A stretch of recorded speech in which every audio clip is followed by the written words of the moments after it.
যখনই কোনো পুরুষ আত্মমর্যাদাহীন হয়, গায়রাতবিহীন হয় এবং তার স্ত্রী এবং তার কন্যা বা তার বোন এই ধরনের খোলামেলা পরিবেশে উঠা বসা করবে, চলাফেরা করবে এবং অসংখ্য পুরুষের সংস্পর্শে আসবে এবং পুরো পরিবার থেকে গায়রাত উঠে যাবে, তখন তার পরবর্তী প্রজন্ম তথা এই স্বামী এবং এই স্ত্রীর পরবর্তী প্রজন্ম পুরুষ হিসেবে জন্ম হওয়ার চাইতে ছেলে মানুষ হিসেবে জন্ম নিলেও তার মধ্যে নারীর স্বভাব থাকবে।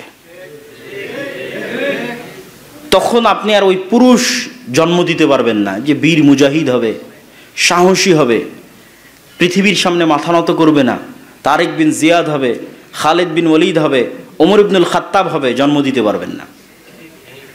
তখন তার পরবর্তী যে প্রজন্ম আসবে, সেই পরবর্তী প্রজন্ম আসবে আরও বেশি পরিমাণে কম্প্রোমাইজিং, আরও বেশি পরিমাণে ছাড় দেওয়া এবং পৌরুষত্বের তুলনায় তার মধ্যে মেয়েলি স্বভাব বেশি বিরাজ করবে।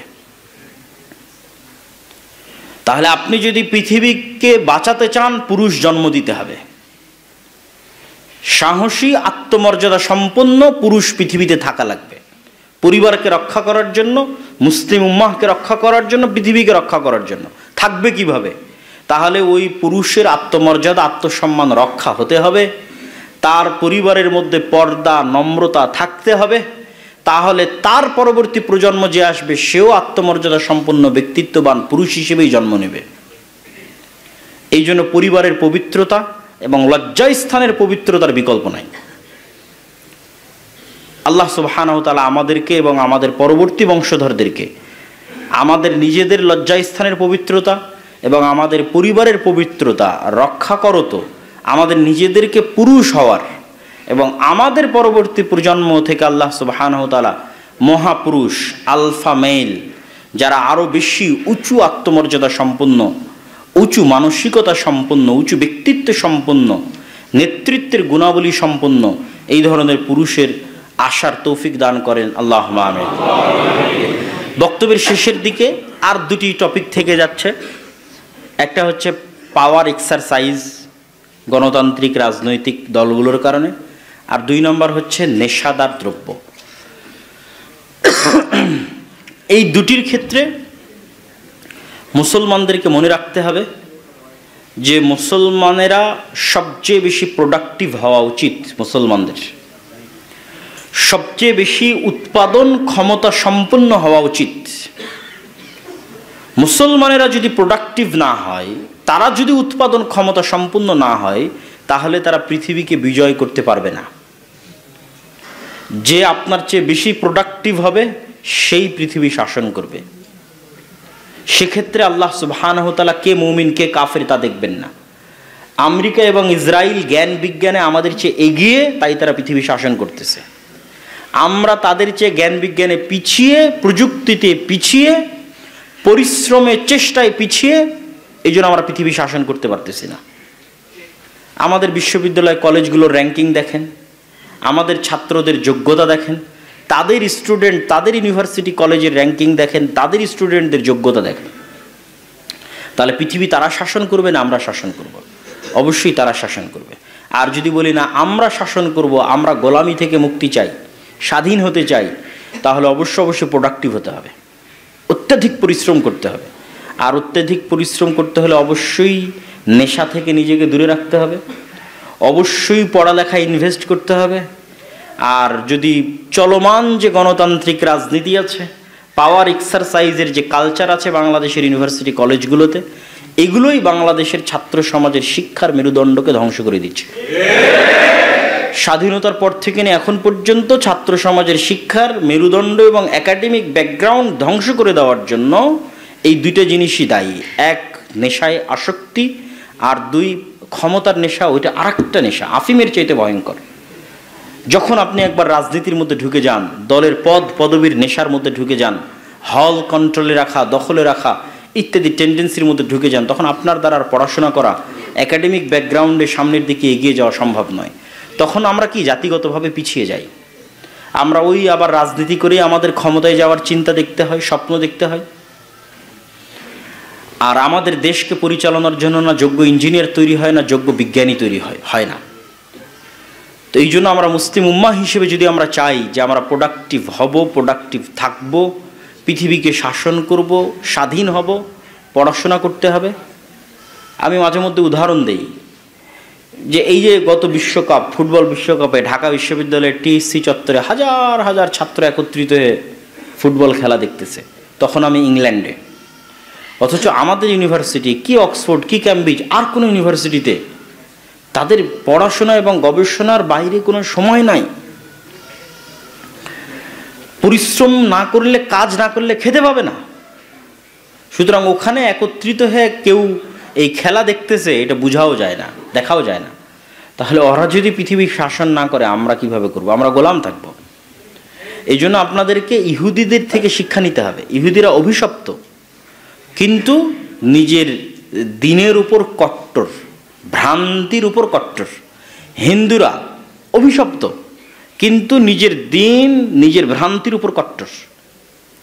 আর আপনি মুসলমান হয়ে আপনি সবচেয়ে উদার, আপনি হচ্ছেন সেকুলার।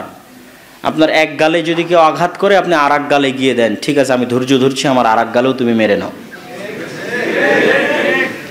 কিন্তু আপনার পার্শ্ববর্তী দেশে দেখেন, আপনি নিশ্চিত জানেন এটা পৃথিবীর একটা ভ্রান্ত দিন। এই দিনের ভ্রান্তি হওয়ার জন্য কোনো লজিকও লাগবে না, এত একটা বড় ভ্রান্ত দিন, কিন্তু তারপরেও তারা তাদের দিনের উপর কতটা কট্টর। গুজরাটের মতো জায়গায় গণহত্যা চালিয়েও গত 10-15 বছর যাবৎ ক্ষমতায় আসীন আছে এবং হিন্দু ধর্মের কট্টরতার উপর ক্ষমতা পরিচালনা করতেছে। আপনারা সেই জিনিসগুলোকে মজাক মনে করতেছেন, ট্রল মনে করতেছেন, কিন্তু আসলে এটা তাদের বাস্তবতা। যদি বলে আমি চট্টগ্রাম নিয়ে নিতে চাই, তো এটাই বাস্তবতা যে নিতে চাই।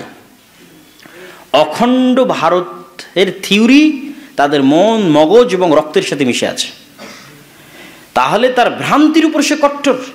আর আপনি দিন, ইসলাম সেটা সঠিক দিন হওয়ার পরও আপনি সবচেয়ে কম্প্রোমাইজিং, না আমি সবচেয়ে ভালো, আমি সেকুলার। আপনি চলে যান ইসরায়েলে, তারা সেকুলার না, তারা তাদের নিজের দিনের উপর কট্টর। ইহুদিরা অভিশপ্ত, কিন্তু তার দিনের উপর কট্টর। সব স্কুলে যদি এলজিবিটিকিউ পড়ানো হয়, ইহুদি স্কুলে পড়ানো হবে না। সবাই যদি 1-2টা করে সন্তান নেয়, ইহুদিরা নিবে না। ইহুদিরা 7টা, 8টা, 9টা, 10টা করে বাচ্চা নেবে। সবার কাছে তারা সুদী লেনদেন করবে, তারা নিজেদের মধ্যে সুদী লেনদেন করবে না। সারা পৃথিবীর সবাই যেন ওই সোশ্যাল মিডিয়া বিভিন্ন কিছুতে অ্যাডিক্টেড, ডিভাইস অ্যাডিক্টেড হয়, অ্যাডিকশন থাকে, এটার জন্য তারা প্রমোট করবে, সকল কিছু তৈরি করবে, কিন্তু তাদের সন্তানদেরকে 18 বছরের আগে হাতে মোবাইলই দিবে না, যেন এই ধরনের অ্যাডিকশন থেকে তারা দূরে থাকে এবং তাদের প্রোডাক্টিভিটি লেভেল হাই হয়, সর্বোচ্চ হয়। জ্ঞান, বিজ্ঞান, গবেষণা, প্রযুক্তি তারা যেন এগিয়ে যায়। আপনি তাদের দেশগুলোতে গেলে দেখবেন যে পড়াশোনার কালচার আছে, গ্রুপ স্টাডির কালচার আছে। বাসে, ট্রেনে মানুষ পড়তেছে, ছাত্রছাত্রীরা পড়তেছে, বেপর্দা কিন্তু পড়তেছে। তার অন্তরে ঈমান নাই, কিন্তু জ্ঞানের গুরুত্ব আছে। আর আমাদের অন্তরে আমরা ঈমানের আলো ধারণ করে নিয়ে বেড়াচ্ছি, কিন্তু আমরা জ্ঞান, বিজ্ঞান থেকে, পড়াশোনা থেকে শত শত কিলোমিটার দূরে, হাজার হাজার কিলোমিটার দূরে। এইভাবে কিন্তু আমাদের মুক্তি হওয়া বা স্বাধীন হওয়া সম্ভব নয়। ফলত এই ধরনের নেশা থেকে, এই ধরনের পাওয়ার প্র্যাকটিস থেকে বের হয়ে এসে আমাদেরকে জ্ঞান অর্জনের দিকে মনোনিবেশ করতে হবে এবং নিজের দিনের উপর কট্টর হতে হবে। আপনি একটা ইহুদি পাবেন না যে দাড়ি রাখতে চুল পরিমাণ হেজিটেশন ফিল করে, একটা ইহুদি পাবেন না।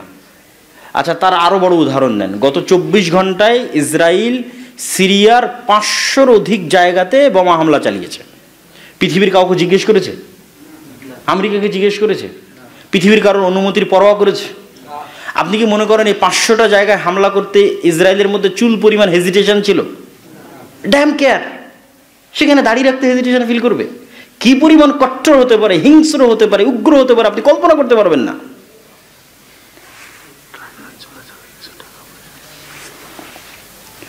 তো আপনি আপনার দিনের উপর আপনি ব্যবস্থা করেন,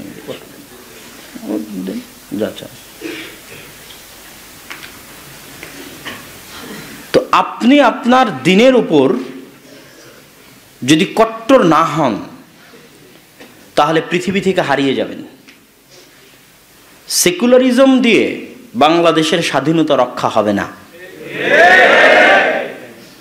ভারত যেমন তার হিন্দুত্ববাদের উপর কট্টর, বাংলাদেশ যদি স্বাধীন থাকতে চায় তো বাংলাদেশকে তার ইসলামিত্বের উপর কট্টর হতে হবে। এটা একদম সহজ সিম্পল ক্যালকুলেশন। আর আপনি যত সাধু সাজতে চাইবেন, যত বড় সেকুলার হতে চাইবেন, তত দ্রুত পৃথিবী থেকে হারিয়ে যাবেন। অতএব যুবক ভাইদের উদ্দেশ্যে মুদাত্ত আহ্বান জানাতে চাই, জ্ঞান অর্জনে মনোনিবেশ করি, নিজের দিনের উপর কট্টর হই, নিজের দিন পালন করতে হেজিটেশন ফিল না করি। আপনার পার্শ্ববর্তী ভারতের হিন্দুরা তার দিন পালন করতে হেজিটেশন ফিল করে না। প্রকাশ্যে তার দিনের ঘোষণা দিতে, রাষ্ট্রে তার দিন প্রতিষ্ঠা করতে চুল পরিমাণ হেজিটেশন ফিল করে না। দুনিয়ার কারো কথার দাম দেয় না।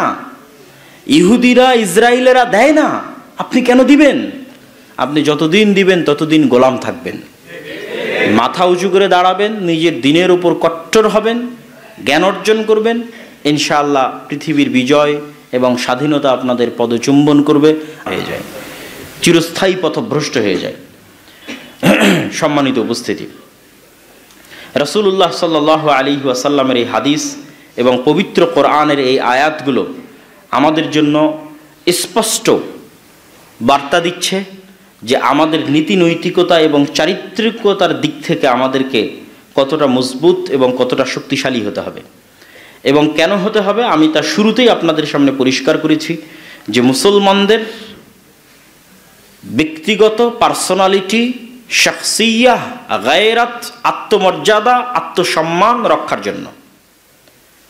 এই জন্য রাসূলুল্লাহ সাল্লাল্লাহু আলাইহি ওয়াসাল্লাম বলেছেন, লা ইয়াদখুলুল জান্নাতা আদ-দায়ুস।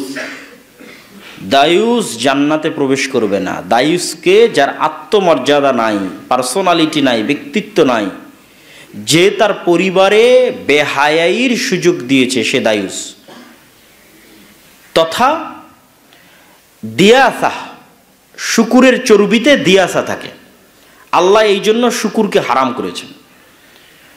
শুকুরের চর্বির মধ্যে গায়রাতহীনতা, আত্মমর্যাদাহীনতা নিহিত আছে। এই জন্য শুকুর ঘৃণিত, অপরিষ্কার, জঘন্য, নিকৃষ্ট জায়গায় থাকে এবং অপরিষ্কার থাকা সে পছন্দ করে। এমনকি তাদের যে বিষ্ঠা আছে, তাদের যে মল আছে, সেটিকে চাটা এবং খাওয়া শুকুরের নিজস্ব চারিত্রিক বৈশিষ্ট্য,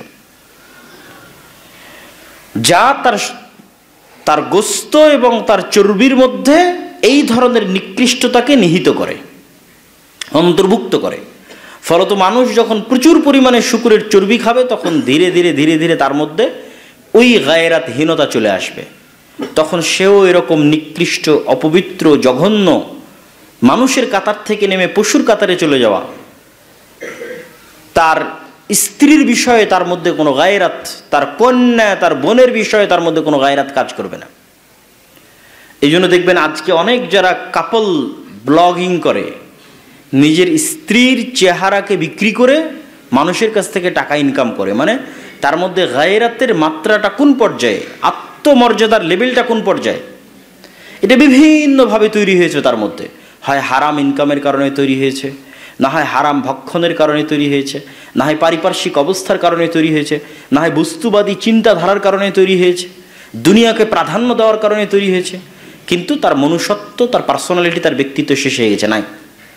যখন থেকে সে তার স্ত্রীকে বিক্রি করে টাকা ইনকাম করা শুরু করেছে। তো এই জন্য রাসূলুল্লাহ সাল্লাল্লাহু আলাইহি সাল্লাম বলেছেন, সে জান্নাতে যাবে না। যখন মানুষ ওই লেভেলে চলে যায়, তখন তার রক্ত আর শুকুরের রক্ত একই রকম হয়ে যায়। আর অতি আত্মমর্যাদা সম্পন্ন মানুষ, অতি আত্মমর্যাদা সম্পন্ন যুবক সমাজের ফিতনাকে দূর করতে পারবে। কিভাবে সমাজের ফিতনাকে দূর করতে পারবে আমি বলি, মেয়েদেরকে পথভ্রষ্ট করা অনেক সহজ, তাদেরকে যে কোনো ফাঁদে ফেলা অনেক সহজ। তাদেরকে পথভ্রষ্ট করা শয়তানের জন্য পুরুষের তুলনায় অনেক অনেক সহজ। এই জন্য যখনই আপনি মেয়েদেরকে স্বাধীন করে দিবেন, আজাদ করে দিবেন, তখন তাদের পথভ্রষ্ট হয়ে যাওয়ার সম্ভাবনা সবচেয়ে বেশি। আপনি তাদেরকে আর নিয়ন্ত্রণ করতে পারবেন না, কন্ট্রোল করতে পারবেন না। তাহলে সমাজে ফিতনা দূর করার জন্য পুরুষকে আত্মমর্যাদাশীল হতে হবে, পুরুষকে আত্মমর্যাদা সম্পন্ন হতে হবে, যে তার স্ত্রীকে, যে তার কন্যাকে, যে তার বোনকে তাদের ইজ্জত রক্ষার জন্য তাদেরকে পর্দার মধ্যে রাখবে, তাদেরকে ছেড়ে দিবে না, তাদেরকে উন্মুক্ত করে দিবে না। এর জন্য তার ভিতরে আত্মমর্যাদা থাকা লাগবে, গায়রাত থাকা লাগবে। আর পুরুষের মধ্যে যদি আত্মমর্যাদায় গায়রাত না থাকে, 90% নারীর পক্ষে এটি সম্ভব নয় যে সে ফিতনার পরিবেশের মধ্যে উঠা বসা করবে আর নিজেকে সে ঠিক রাখবে, সংশোধিত রাখবে, পবিত্র রাখবে। এটা অনেক কঠিন, পুরুষের চাইতে নারীর জন্য বেশি কঠিন, কেননা তাদের অন্তর নরম, তাদেরকে পথভ্রষ্ট করা শয়তানের জন্য বেশি সহজ। তাহলে সমাজকে ফিতনা থেকে দূরে রাখতে হলে মূল ভূমিকা থাকতে হবে পুরুষের। এই জন্য আল্লাহ নবী বলেছেন, পুরুষ যদি আত্মমর্যাদাহীন হয়ে যায়, শুকুরের মতো হয়ে যায়, তাহলে ওই পুরুষের জান্নাতে যাওয়ার প্রয়োজন নাই। সে তার পরিবারকে নষ্ট করছে, তার স্ত্রী, তার কন্যা, তার মা, তাদেরকে সে নষ্ট করে দিচ্ছে। এবং এটার আরেকটা পরবর্তী ইফেক্ট হচ্ছে,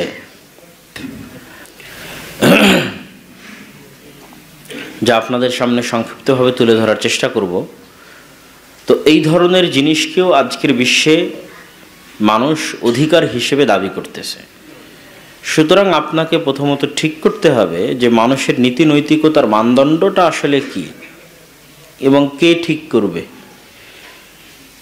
এখানে মুসলমানদের বিশ্বাস হচ্ছে, এবং পৃথিবীর সকল ধর্মগ্রন্থ এ বিষয়ে একমত, যে মানুষকে আল্লাহ সুবহানাহু ওয়া তাআলা সৃষ্টি করেছেন এক পিতা থেকে, এক মাতা থেকে, এক নারী পুরুষ থেকে আল্লাহ সুবহানাহু ওয়া তাআলা মানুষকে সৃষ্টি করেছেন। এই মর্মে তাওরাত, জবুর, ইনজিল, বাইবেল এবং মুসলমানদের কোরআনের মধ্যে কোনো দ্বিমত নাই।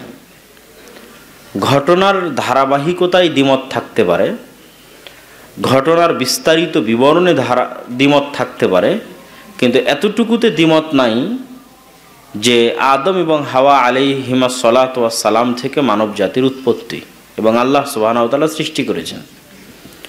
যদি আল্লাহ সুবহানাহু ওয়া তাআলা সৃষ্টি করে থাকেন, তাহলে অবশ্যই মানুষের নীতি নৈতিকতা এবং চরিত্রের মানদণ্ড কে ঠিক করে দিবেন? আল্লাহ সুবহানাহু ওয়া তাআলা ঠিক করে দিবেন। এবং তিনি করেছেনও তাই। তিনি মানুষের জীবনকে, মানুষের জীবনের প্রত্যেকটা অংশ বিভিন্ন মূল্যবোধ দিয়ে সাজিয়ে দিয়েছেন। আল্লাহ সুবহানাহু ওয়া তাআলা মানুষের জীবনের বিভিন্ন অংশকে বিভিন্ন মূল্যবোধ দিয়ে সাজিয়ে দিয়েছেন, যে মূল্যবোধগুলোই মূলত ইসলামে নীতি নৈতিকতা এবং চরিত্রের মূল মাপকাঠি এবং মানদণ্ড। যেমন ইসলামে অর্থনীতির ক্ষেত্রে কি কি মূল্যবোধ প্রয়োগ করে থাকে ইসলাম। আপনি যদি ইসলামের যত হাদিসে, আল্লাহ রাসূল সাল্লাল্লাহু আলাইহি ওয়াসাল্লামের যত হাদিস আছে, যত কোরআনের আয়াত আছে, সবগুলোকে সামনে রাখেন, আপনি দেখবেন অর্থনীতিতে ইসলামের মূল্যবোধ সংক্ষিপ্ত কয়েকটা জিনিসের উপর দাঁড়িয়ে আছে। এক, আল ইফাহ, পবিত্রতা। পবিত্রতা মানে অপবিত্র এবং হারাম জিনিস যেন তার মধ্যে না প্রবেশ করে, তার পেটে যেন অপবিত্র কোনো জিনিস এবং হারাম কোনো জিনিস প্রবেশ না করে, সে পবিত্র রাখবে তার রুজিকে, তার রুটিকে। তারপরে কি রাখা আছে মূল্যবোধ? আল কানাআহ, অল্পে তুষ্টি। ইসলামে অর্থনীতির বড় একটা মূল্যবোধ হচ্ছে অল্পে তুষ্ট হওয়া। পৃথিবীতে যতগুলো অর্থনৈতিক হারামের রাস্তা আছে, তার প্রত্যেকটাই শুরু হয় যখন মানুষ অল্পে সন্তুষ্ট হয় না, তখন প্রত্যেকটা হারামের রাস্তা সেখান থেকে শুরু হয়। এই জন্য ইসলাম সম্পূর্ণরূপে ঋণ বিমুখতাকে প্রমোট করে। সুদি ঋণ তো বহু দূরের কথা, কর্জে হাসানাকেও ডিসকারেজ করে ইসলাম। কেন? তার মূল্যবোধটাই হচ্ছে অল্পে সন্তুষ্ট হওয়া। মানুষ একমাত্র তখনই আর এক মানুষের কাছে কর্জে হাসানা চাইতে পারে ইসলামের দৃষ্টিতে, যখন তার জীবন যায়, তার ছেলের জীবন চলে যাচ্ছে, অ্যাক্সিডেন্ট করেছে, অপারেশনের দরকার, কেউ সহযোগিতা না করলে এখন সে মারা যাবে, খেতে পাচ্ছে না, তখন মানুষকে গিয়ে বলবে আমাকে একটু কর্জে হাসানা দেন তো। কিন্তু তার ভালো মাটির বাড়ি আছে, সেই মাটির বাড়িকে সে টিনের বাড়িতে রূপান্তর করবে, এই জন্য কারো কাছে কর্জে হাসানা নিবে। সুদির লোনের কথা আমি বলিনি, সুদি লোন তো বহু পরে আসবে। আপনি মাটির বাড়িকে টিনের বাড়ি করবেন, এই জন্য কর্জে হাসানা নেবেন, এটার অস্তিত্ব ইসলামে নাই। রাসূলুল্লাহ সাল্লাল্লাহু আলাইহি ওয়াসাল্লাম এটিকে চরমভাবে নিরুৎসাহিত করেছে। আবার টিনের বাড়ি আছে, সেটিকে পাকা বাড়ি করবেন, এই জন্য কর্জে হাসানা নেবেন, যেটাতে সুদ নাই, সেই কর্জ মানুষের কাছে চাইবেন, এটাতে তিনি নিরুৎসাহিত করেছে।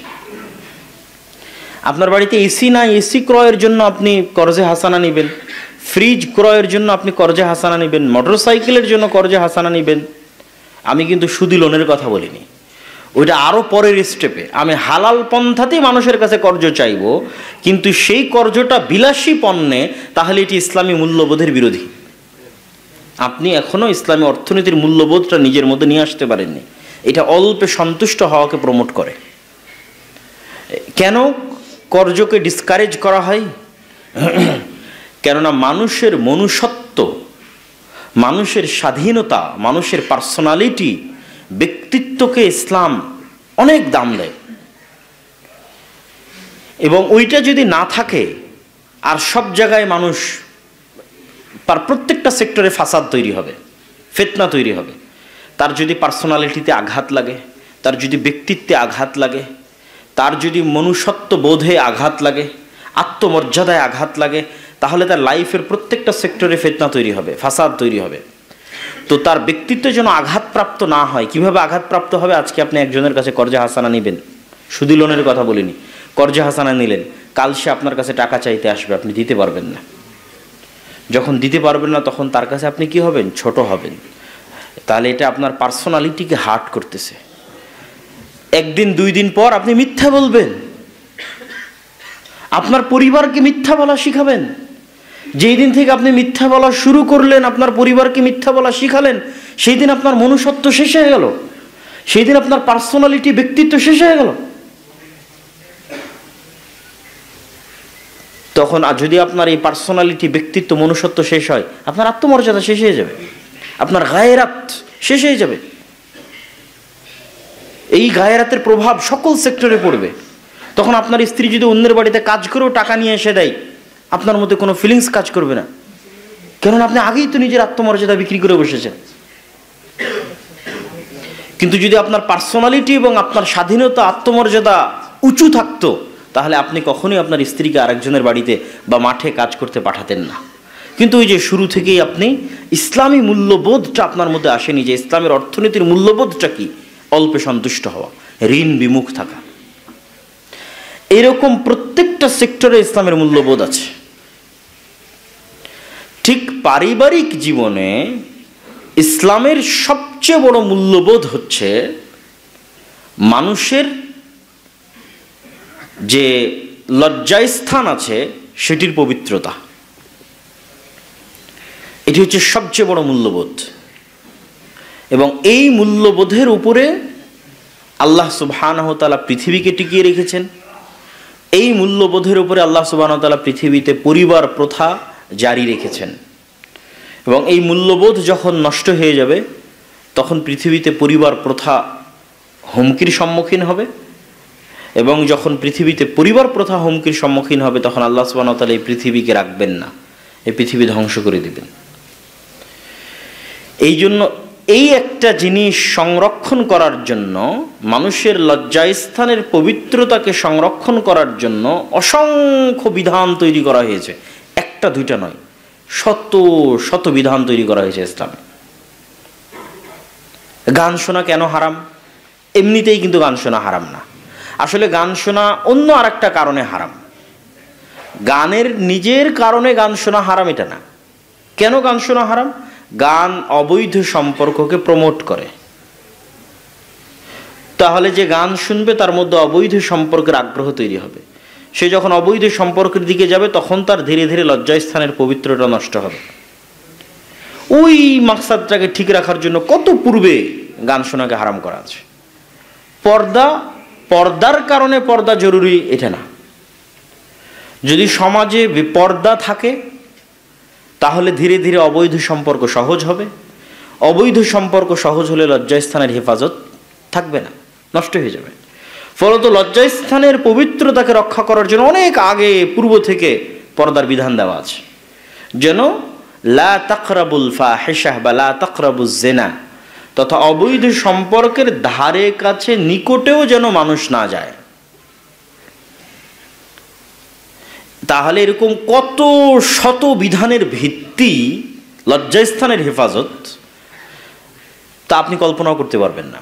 আমি আরো দু একটা উদাহরণ দিব, কিন্তু তার আগে বুঝার সুবিধার্থে আরো বলি যে ইসলামে আকীদা বা বিশ্বাসের মূল ভিত্তি হচ্ছে তাওহীদ এবং শিরক থেকে মুক্ত থাকা। তো শিরকের দিকে যেন মানুষ না যায় এই জন্য বহু বিধানকে হারাম করা আছে। আসলে প্রকৃত অর্থে সরাসরি এটা শিরক না, কিন্তু এটা মানুষকে শিরকের দিকে নিয়ে যাবে। যে আপনি শহীদ মিনারে ফুল দিবেন, অথবা একটা ইট পাথরের খাম্বাকে সম্মান করবেন, অথবা কোনো কবরে গিয়ে ফুল দিবেন, আপনি তো আর ওই কবরের লোকের কাছে চাচ্ছেন না, শহীদ মিনারের কাছেও কিছু চাচ্ছেন না, সুতরাং এটা ডাইরেক্টলি শিরক নয়। কিন্তু এটা শিরক কেন? এইটা একটা সময় আপনার অন্তরে শিরকের দিকে আপনার অন্তরকে ধাবিত করবে। অফিসে ছবি ঝোলানো আছে, কি সমস্যা?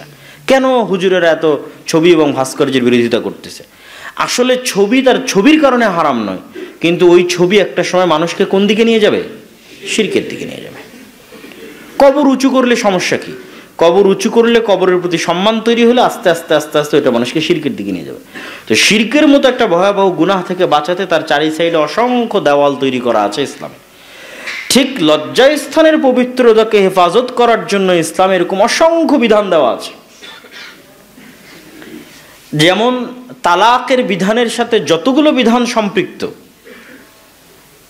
মেয়েদেরকে কেন ইদ্যত পালন করতে হবে, স্বামী যদি তাকে তালাকও দেয় তবুও কেন সে 3 মাসের পূর্বে অন্য জায়গায় বিবাহ বন্ধনে আবদ্ধ হতে পারবে না, বংশের পবিত্রতা রক্ষার জন্য, তথা আগের স্বামীর পক্ষ থেকে যদি তার পেটে কোনো সন্তান থাকে সেটি স্পষ্ট হওয়ার জন্য সে আর পরবর্তী 3 মাস অন্য কোথাও বিবাহ বন্ধনে আবদ্ধ হতে পারবে না। কেননা মানুষের পিতৃ পরিচয় ইসলামের সবচেয়ে গুরুত্বপূর্ণ বিষয়, এবং মানুষের লজ্জাস্থানের পবিত্রতার উপর ভিত্তি করেই মানুষের পিতৃর পরিচয় নির্ধারণ হয়। আর মানুষের পিতৃ পরিচয় নির্ধারণের উপর ভিত্তি করেই পৃথিবীতে পরিবার প্রথা টিকে থাকে। আর যখন এগুলো থাকবে না তখন আল্লাহ পৃথিবীও রাখবেন না। এই জন্য কিয়ামতের পূর্ব মুহূর্তে মানুষের মধ্যে মনুষ্যত্ববোধ থাকবে না, মানুষ পশু প্রাণীর মতো হবে। পশু প্রাণী যেমন খোলা মাঠে একজন আরেকজনের সাথে সম্পর্ক করতে দ্বিধাবোধ করে না, মানুষ নারী পুরুষ সেই পর্যায়ে পৌঁছে যাবে। তখন আর পিতৃ পরিচয় ঠিক থাকবে না, পরিবার প্রথা অব্যাহত থাকবে না, তখন আল্লাহ কিয়ামত কায়েম করবেন। তার আগ পর্যন্ত পৃথিবী চলমান থাকবে। তাহলে মানুষের সাথে এবং পশুর মধ্যে সবচেয়ে বড় পার্থক্যের জায়গা হচ্ছে পিতৃ পরিচয়ের নিশ্চয়তা এবং লজ্জাস্থানের হেফাজত। এই জন্য প্রত্যেক যা যা এই রাস্তায় মানুষকে উৎসাহী করতে পারে তার প্রত্যেকটা হারাম করা আছে। আর বর্তমান সেকুলার এবং লিবারেল যে পৃথিবী, তারা প্রত্যেকটা ওই জিনিসকে প্রমোট করে যেই জিনিস মানুষকে অবৈধ সম্পর্কের দিকে ধাবিত করে। প্রত্যেক ওই জিনিসকে তারা মানুষকে, নারীকে প্রোডাক্ট, পণ্য দ্রব্য হিসেবে ব্যবহার করে। আবার মুসলমানদের উপর তারা অভিযোগ চাপায় যে মুসলমানেরা নাকি নারীকে পণ্য দ্রব্য মনে করে। না, মূলত তারা নারীকে পণ্য দ্রব্য মনে করে, প্রোডাক্ট মনে করে, বিক্রিযোগ্য পণ্য মনে করে।